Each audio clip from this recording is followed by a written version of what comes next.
Welcome to the Awakening to Abundance podcast. I'm your host, Athena. This podcast is more than a podcast, it's a transformative journey designed to help you awaken to your abundance. For you to discover what living the fullness of life means to you, and to co-create that life in this podcast community. As always, we're jumping right in with today's episode. Welcome to another episode of the Awakening to Abundance podcast. This episode is from the past, about a year and a half or so ago, and it is about, or in regards to, my divorce and where I was at that time. There's nothing like a big life shakeup to make you question everything that you have learned, are learning, and believing in.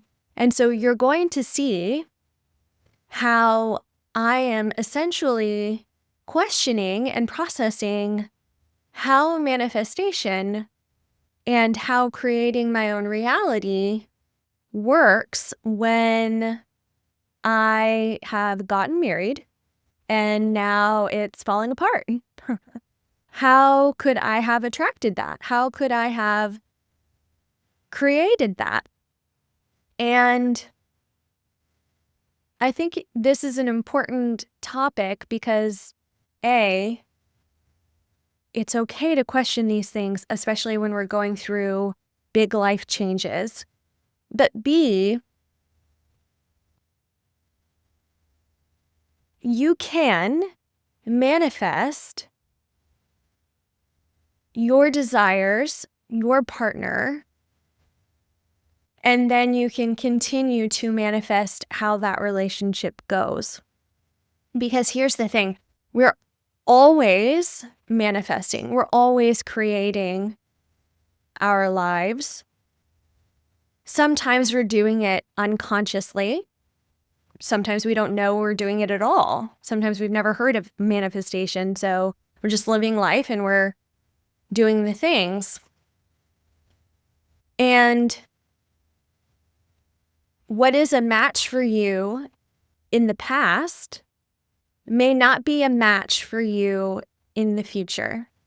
And so that's what the voice note you're about to hear kind of internally is processing.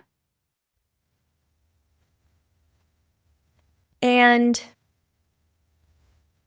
essentially by the end of the voice note, what I'm doing is trying to prove that yes, I manifested Peter, as I call him in the podcast, from where I was, and he was the perfect, quote unquote, manifestation for me at that time.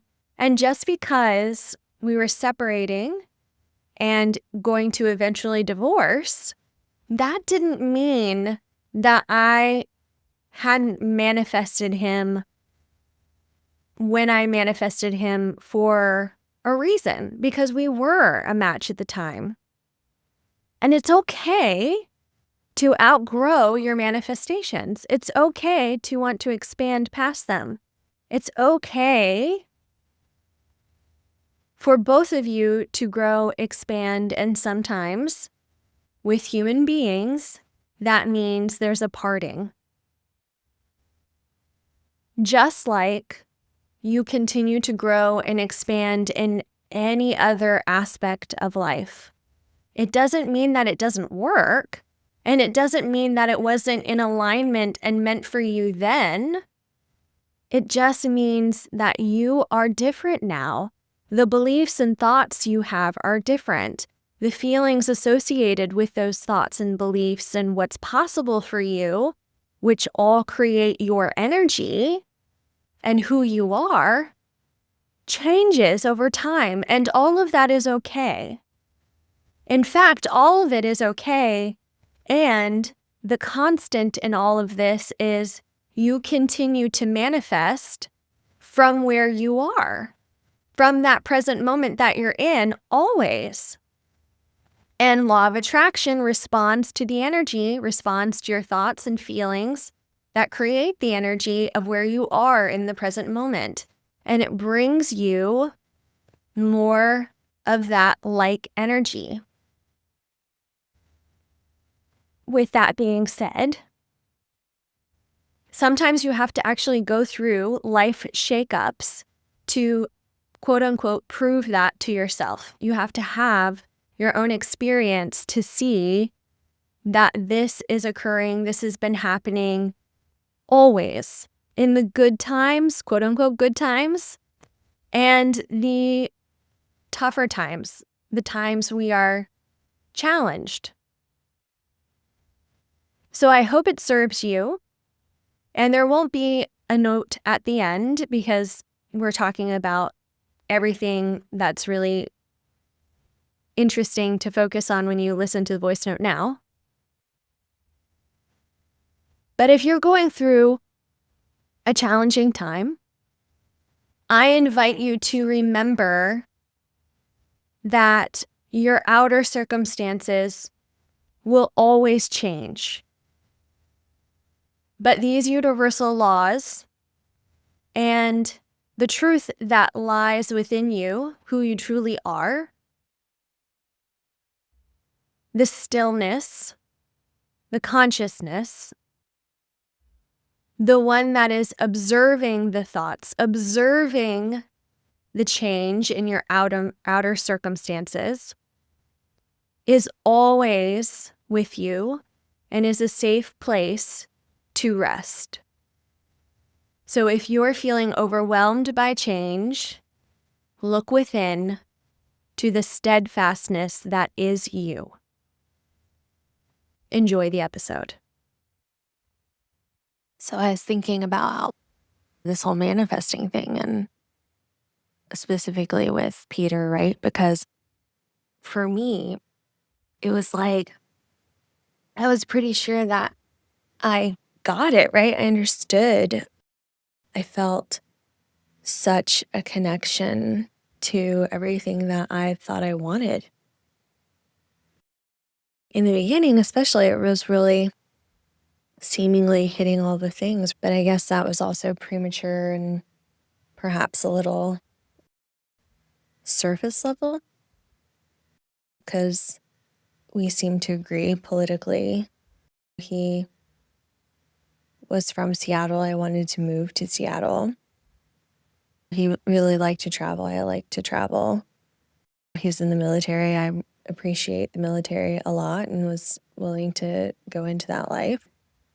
Education was a big deal, is a big deal to both of us. Learning, bettering ourselves to an extent, bettering ourselves. I guess it's bettering ourselves in a way that feels appropriate to him as opposed to the way that I ended up going. We attract what we're a vibrational match for. And technically, our vibrations are no longer a match anymore for multiple reasons because I've expanded and he is expanding, but not at the same level and quickness that I am or in the same direction either. And so we're not really a vibrational match necessarily anymore. And also, all the avoidance stuff is obviously not a vibrational love match for me. And then the non-willingness to work on himself in that area is not a vibrational match for my growth. I don't know. Maybe in the beginning it really was a vibrational match. And I just didn't. Obviously, no one can predict what's going to happen. Growing apart and such, I think he was a super vibrational match for me for what I could see because he would go home and he would recharge and then he would be everything that I wanted him to be for me. In the love match, vibrational match area, I was really concerned that like maybe I wasn't attracting him, maybe I wasn't creating my own reality with him. And because I prided myself on the fact that we found each other and to an extent without even realizing we attracted one another and we created our reality around one another, right? By taking steps to be in our relationship and be in our marriage. And now I'm find myself struggling as we go through this separation. So I guess I'm circling back to the fact that, like, I did attract him and he was a vibrational match at the time. And so, although I wasn't deliberately creating in that moment, I do believe that that is what happened. And so I should, I want to be less hard on myself about that and accept that it really was attracting and creating my reality with him, that it doesn't take away anything just because now we're getting separated. Just like with everything in life, everything is impermanent, including our vibrational match to other people. And that can change every single day, right? I think the commitment of love is where we say, even though we're not a vibrational match today, or not all day, every day, but partially, some during the day, and more days out of the week and month and year, more so than not a vibrational match, that's what makes a relationship work. And then when those days become too much, or like most of the day is not necessarily like that, perhaps that's where separation and divorce is led to, because you're growing apart / becoming different vibrational matches for different things. So anyway, I feel better about that, having said it out loud and processed it. I do believe in the tenets of allowing an abundance, and I don't believe that just because I am going through a separation now that it meant that I wasn't creating my reality or a vibrational match to him. And I guess that's the other part of this too, because now I'm thinking about it from a money aspect of, we become a vibrational match to a certain amount of money, or allowing in a certain amount of money, and then sometimes other times we don't, or it's not necessarily consistent. And so becoming the vibrational match to that takes practice and time. So it's like tweaking in every aspect of life. And so now I'm just in a different place with my love vibration. and I don't need to make it mean anything more than that. But I'm appreciative of the processing it. Yeah. Thank you for listening to this podcast episode and being part of this community. I want to hear from you. Did something resonate with you in this episode? Are you experiencing awakenings or synchronicities in your life? Do you have any questions or ideas for the podcast in general? Email me at podcast@abundancewithathena.com or DM me on Instagram at abundancewithathena and share with me your stories. And with your permission, I'll share them with our community. And until next time, keep awakening to the abundance that's always within you.